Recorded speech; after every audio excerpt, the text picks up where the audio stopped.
6টা 30 মিনিটের সময় বন্দর থানাধীন মদনপুর চাঁদপুর নামক স্থানে একতলা বিশিষ্ট একটা ভবনের একটা বেডরুম এবং একটা ডাইনিং রুম কিচেন রুম সহ গ্যাস বিস্ফোরণ ঘটে।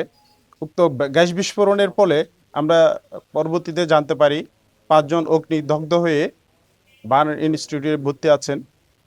তো আমরা ঘটনাস্থলে এসে আমরা যেটা সরজমিনে পরিদর্শন করে পাই, ওনারা লাইনের গ্যাস ব্যবহার করেন, কিন্তু বিকল্প হিসেবে ওনারা একটা গ্যাস সিলিন্ডার ওই রান্না করে রেখেছেন।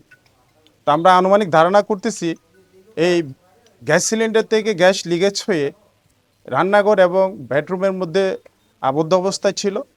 যখনই ওই বাসার লোকজন রান্না করার জন্য চুলায় আগুন দিতে গেছে, তখন একসাথে আকস্মিক গ্যাস বিস্ফোরণ হয়ে এই অগ্নি দুর্ঘটনা বা এই দগ্ধ ঘটনাগুলো ঘটে। তো আমরা